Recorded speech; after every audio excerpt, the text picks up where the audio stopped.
वो छड़ी निर्जीव है, समझना है, वो छड़ी निर्जीव है। निर्जीव समझ रहे हैं ना, जिसमें जान नहीं है, जिसमें वो हरा भरा नहीं है, ऐसा निर्जीव छड़ी परमेश्वर ने एक एक को दिया और सबको कहा कि वाचा के संदूक के सामने अर्थात मिलाप वाले तंबू के सामने रख देना है। क्या कर देना है? सारे लोग उसे जाकर के, जितने 12 लोग अपने आप को बता रहे हैं कि मैं अधिकार प्राप्त व्यक्ति हूं, मुझे सामर्थ्य प्रभु दिया है, मैं बलवान हूं, मैं ताकतवर हूं, परमेश्वर मुझसे प्रेम करता है, सब कुछ पता चल जाएगा परमेश्वर किससे प्रेम करता है। और फिर अपना सारे लोगों ने अपनी अपनी छड़ी के ऊपर जो नाम लिखा था वो सारे लोग मिलाप वाले तंबू के सामने रख दिया। क्या कर दिया भाई?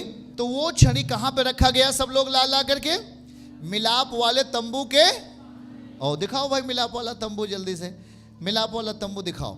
मिलाप वाले तंबू के सामने रख दिया। अब हम आपको दिखा रहे हैं मिलाप वाला तंबू कहाँ है, आपको समझना है, और जब आप समझोगे तब आप शैतान को पिटाई करोगे आप लोग। हालेलुया, चलना है।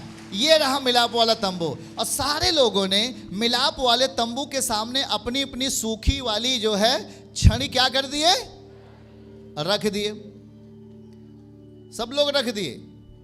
सब लोग बोल रहे थे मैं बलवान, मैं बलवान। प्रभु कहता अभी पता चल जाएगा कौन बलवान है। सब लोगों ने अपना अपना सूखी छड़ी, वो छड़ी किस चीज की थी? वाह, आप लोग सुन रहे हो, बादाम की छड़ी थी, सूखी छड़ी थी वो। तो बादाम की जो छड़ी थी वो सब वाचा के संदूक के सामने रख दी। अब चलो बताओ, ये वाचा का संदूक क्या है? परमेश्वर की उपस्थिति। और यहां आप कहां बैठे हो? मिलाप वाले तंबू में। और वाचा का जो संदूक है वो परमेश्वर का कलाम है, परमेश्वर का वचन है, वो हम आपको सुना रहे हैं। हाँ या ना? हमारे आजू बाजू में प्रभु खड़े हैं, इस वेदी के ऊपर परमेश्वर खड़ा है। अब आप लोग मिलाप वाले तंबू के सामने खड़े हो सकता है एक सूखे डंठल के समान, सूखे छड़ी के समान आप हो। आप में किसी तरीके का ना कलियां लग रही हैं, ना ही तो फल लग रहा है, ना ही तो उसमें फल पक रहा है, कच्चे ही गिर जाते हैं। ये प्रॉब्लम लेकर के आप वाचा के संदूक के सामने आ चुके हो। हालेलुया। देखो देखो, समझना है, क्या आप वाचा के संदूक के सामने हो?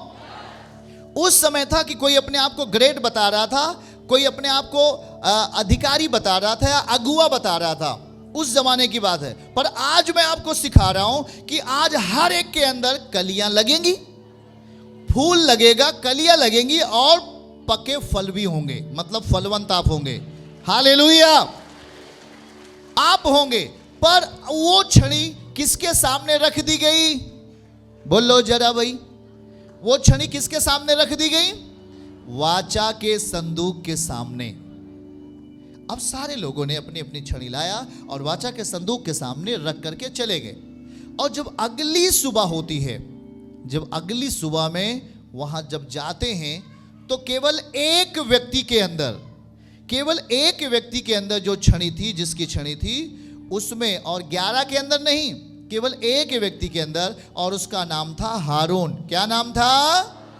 हाँ, हारून की जो सूखी छड़ी थी, जो डंठल थी सूखी, उस छड़ी में कलियां लगी, फूल लगे और पके बादाम भी लगे। हालेलुया।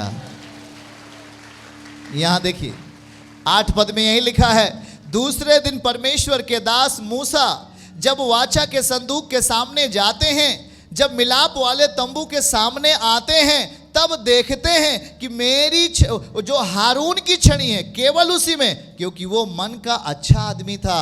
समझ रहे हैं आप?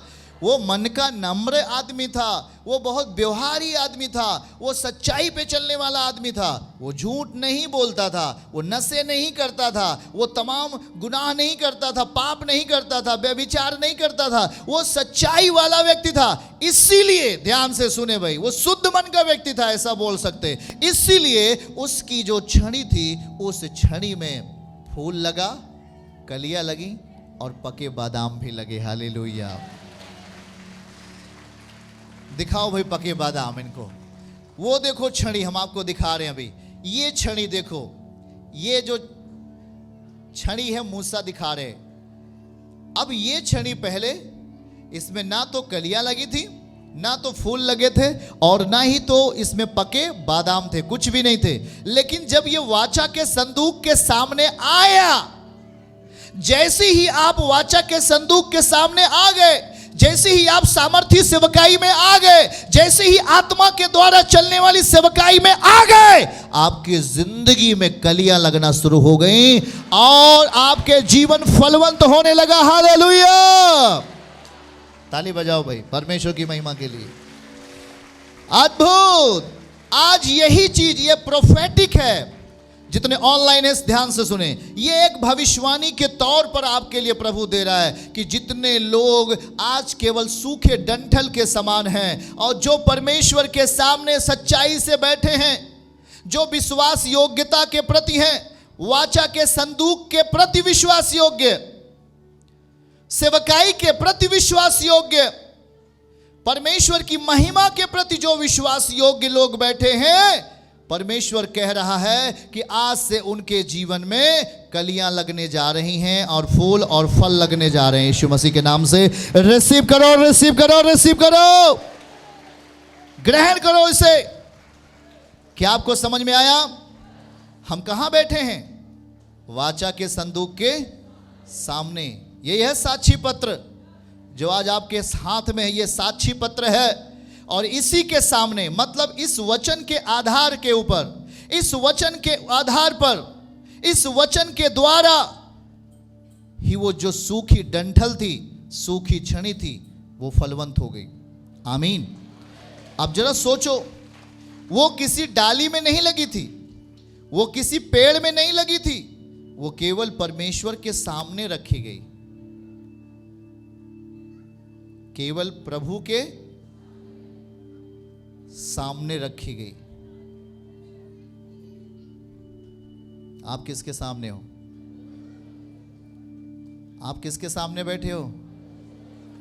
मिलाप वाले तंबू के, वाचा के संदूक के, परमेश्वर की उपस्थिति के।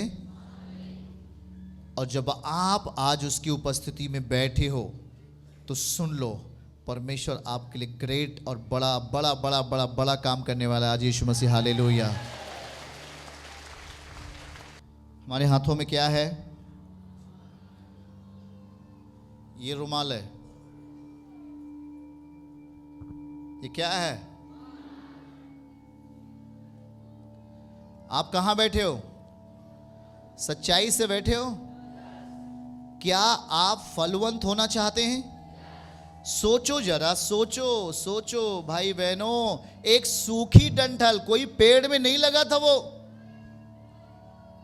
सूखी डंठल वो किसी पेड़ में नहीं था, वो एक छड़ी थी, एक लकड़ी थी सूखी। और जब वो सूखी लकड़ी परमेश्वर के सामने रख दी गई, परमेश्वर के वचन के अनुसार जब उसके सामने रख दी गई, तो वो लकड़ी फलवंत हो गई। आज आप, यदि कोई भी भाई बहन यहां पे बैठा हुआ है, ऑनलाइन भी, कोई भी अपने आप को सूखा महसूस कर रहा है, कोई भी अपने आप को मरा हुआ महसूस कर रहा है, या बीमारियों से ग्रसित महसूस कर रहा है, या बोल रहा है कि अब कुछ नहीं हो सकता हमारे जीवन में, उस सूखी डंठल के समान, जैसा सूखी डंठल था, उसमें कभी भी कलियां लग सकती थी क्या? वो सड़ जाती, कभी नहीं लगता उसमें कुछ।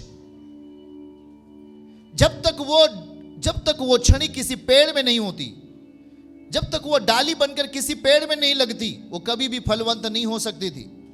परमेश्वर सेम उसी तरीके से आज प्रभु आपको बताना चाहते हैं, हमारे प्रियो, खुदावन कहना चाहता है कि जिस तरीके से एक सूखी डंठल में कलियां लगा, फूल लगे, फल लगे और पके फल लगे, उसी तरीके से आज प्रभु यह कहना चाहता है कि आत्मा सच्चाई से उस पर विश्वास करके, ध्यान से सुनो, हम उस विश्वास को रख रहे थे। हम उस डंठल को एक विश्वास रूपी कह सकते हैं कि हमारा विश्वास है ये, हम अपने जीवन को उसके वचनों के अनुसार लेके आ गए। और जैसे हम अपने जीवन को विश्वास के द्वारा यीशु के सामने लेके आ गए, तो आ जाओ, बोलो आ जाओ, हटो नहीं वहां से। अगर आप परमेश्वर के समीप आ गए हो तो पीछे मत हटो, रुक जाओ वहीं पर, आप फलवंत होने वाले हो यीशु मसीह के नाम से। हालेलुया। परमेश्वर की शक्ति आपके लिए काम करेगी। चर्च की सभी प्रार्थनाओं को और परमेश्वर के दास के द्वारा टीचिंग सुनने के लिए और अपडेट्स को जानने के लिए हमारे इस चैनल को सब्सक्राइब करें और साथ में बेल आइकन को दबाएं, ताकि जब भी लाइव प्रार्थना हो तो सबसे पहले आप देख सकें।